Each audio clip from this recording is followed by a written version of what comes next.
Hello. Hi, Ronke. Can you hear Hi, me? Jephtah. Yeah, I can hear you. Hello. Hello. How are you doing today? I'm very fine. Let's just go straight to the point. Can you Okay. please introduce yourself, what you do, and why you decided to join the ESL mentoring program? Yeah, sure. My name is Jephtah Uche, and I am a software engineer, product strategist, and tech entrepreneur with over 9 years experience building products and scaling teams across different domains, ranging from healthcare to fintech to blockchain to artificial intelligence teams. And most recently, I was one of the co-founders and chief technology officer at Keeper, a leading fintech startup in Nigeria that most recently raised a seed funding of $8.2 million.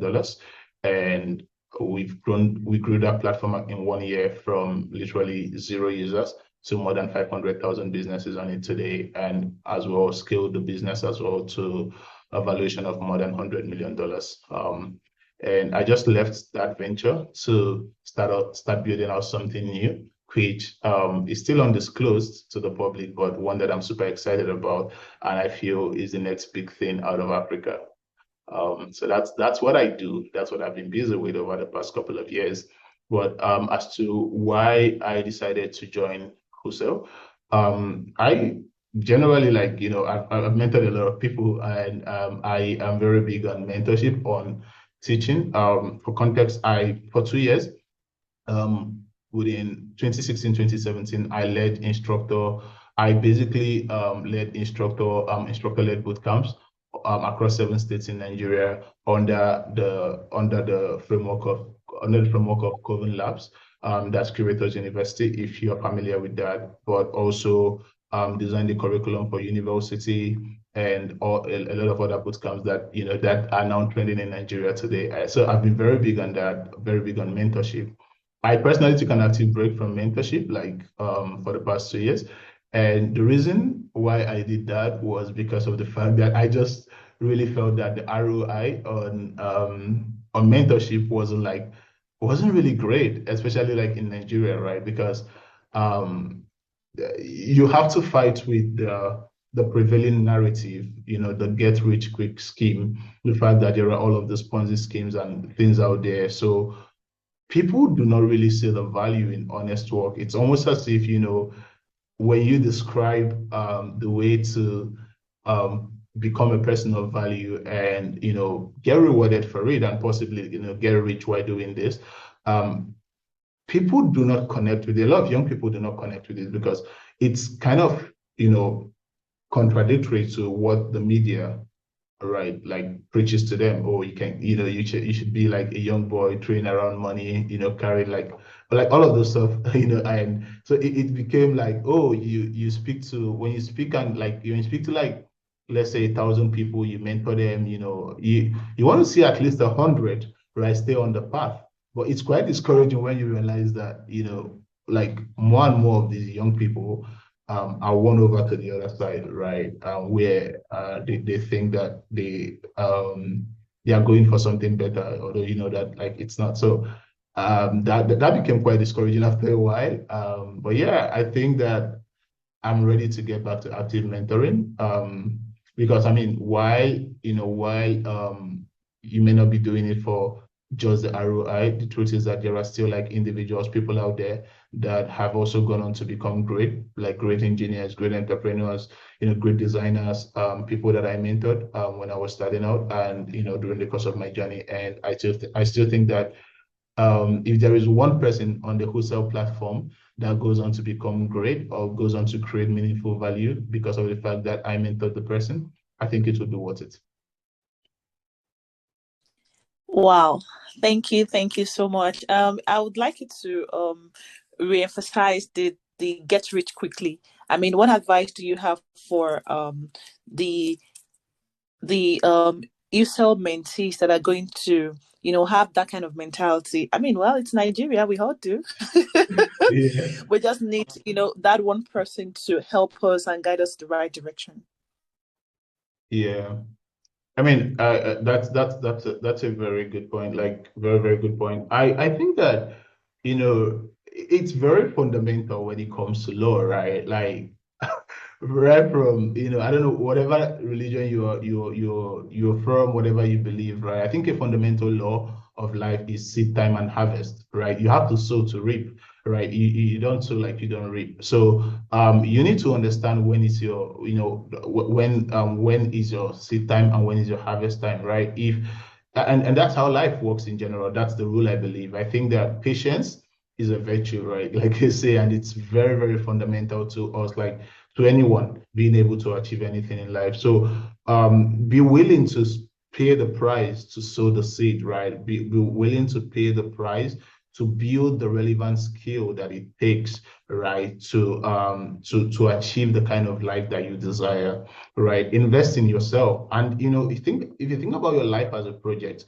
right? You see companies, for example, they build a project, they build a product, and maybe for the first year, for the first 2 years, they're not seeing the profit, right? But they keep building. Why do they keep doing it? Why do they stay on that path?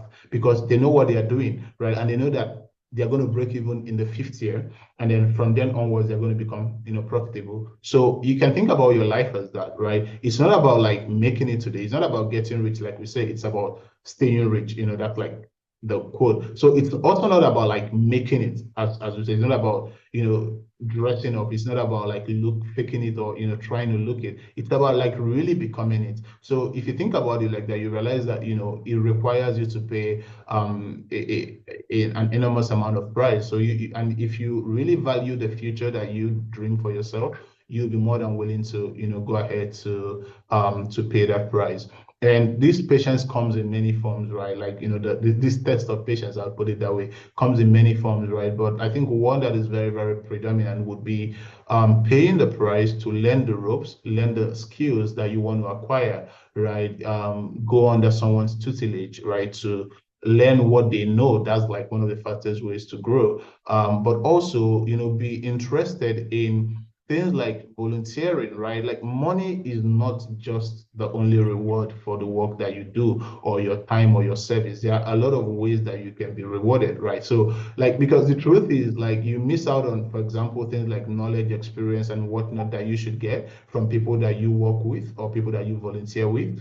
You would probably get money if you go for it, but at the end of the day, you're going to spend that money either trying to get that thing you missed out on, for example, like deep knowledge or experience or expertise, of a certain area, or you're going to waste that money as a lack of those things. So you're either spending the money to get those things, or you're going to waste the money because you don't have those things. So either way, you can't dodge it, you can't cheat it, right? It's a process, and I would say most importantly, be willing to give in what it takes, right, to become the person that can build the kind of future that you desire, right?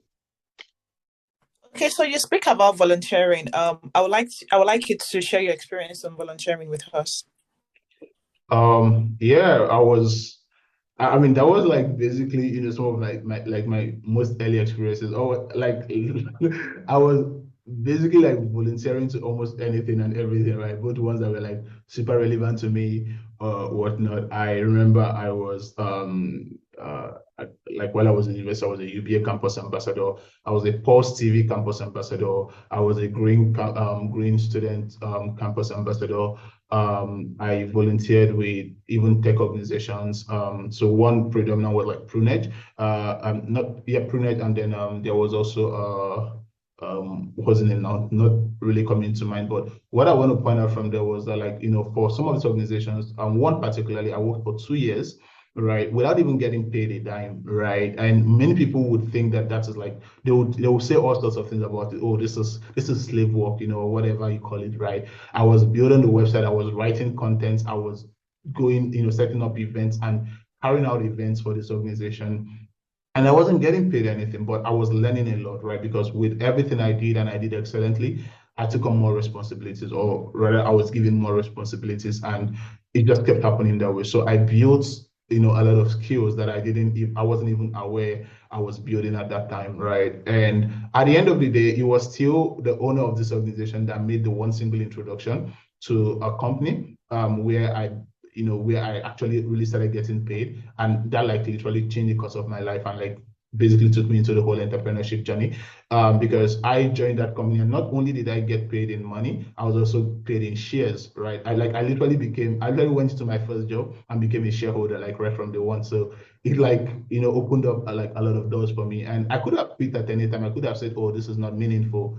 But I connected with the vision of what it was trying to do. So even if they didn't have like so much money to pay me then, or even if they thought I wasn't worth getting paid, right, I was willing to stay and and prove my worth. And one thing I always tell people is that instead of me to be jobless, right, I tell people that I cannot be jobless, right? That the worst that will happen is that I will write to any organization and tell them, see, let me work for you for 3 months. If after 3 months you don't think I'm of value, send me away, right? Because I know that within that, like really, because I know that within that 3 months, I'm going to prove that I'm of value. And then by the time it's time for me to leave, you're going to be like, oh no, this guy cannot leave. Like just, so I don't like why most people are jobless. You're just looking for that job that would pay. And there's nothing wrong with that. But hey, if it comes to like nothing is coming, right? Go to an organization and tell them, see, I have these skills, right? Don't even pay me. Let me just work for 2 months. Let me show you what I can do. And by the time you're leaving, it's time for you to leave. It's going to be like, wait, like this guy does this, that for us. Oh my God, like, no, we can't lose him, right? Let's actually like get him paid. I'm willing to do that. So like I've told you, like it's impossible for me to be jobless. Like I've never been jobless for one day since 2016. Like never, right? Like because it's impossible. That's how my brain works. So I believe that if we're able to think from that perspective, we're going to create like a lot more value than we are doing today, like even as young people. I mean, thank you. This is a very huge take home. So my last question to you, so I don't waste much of your time, would be that what was that thing you derived from mentorship that you were not able to get through any other means? Even though we had high tea, you had access to different information online. Yeah. Do you understand? Yeah. I think that anyone who's like, first and foremost, I think that anyone who's like very good at mentorship would very much likely be a good parent, right? I honestly like I mean I'm not married, I'm not a parent, so I might not I'm not very sure what I'm saying, but I think it's like one, the joy of like helping people navigate, like there were things, there were mistakes I made, right? There were situations I saw as very difficult, and Jesus, like I couldn't get myself out of those things, right?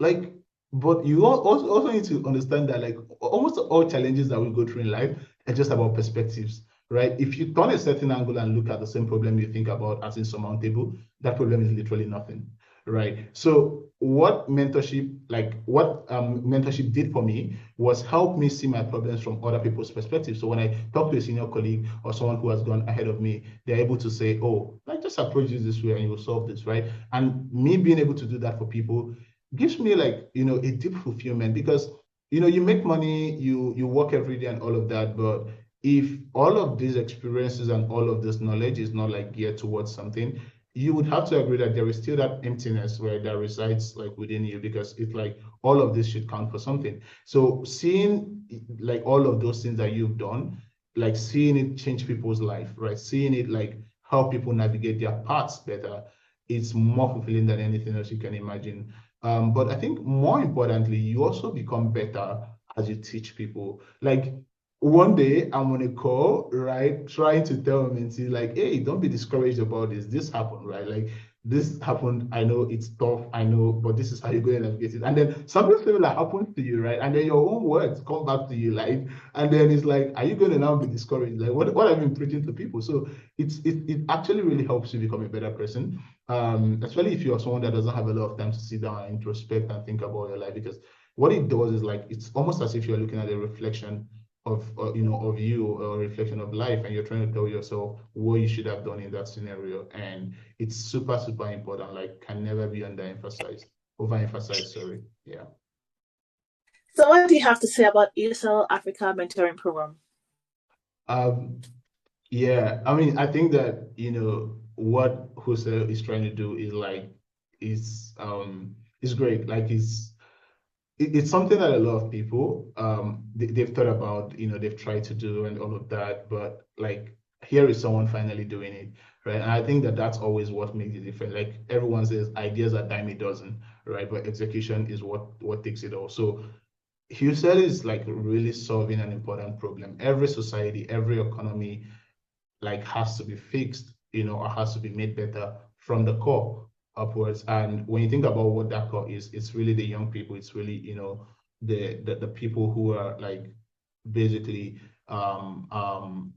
framing what the values and what the society, what thrives in that society, what is being promoted in that society.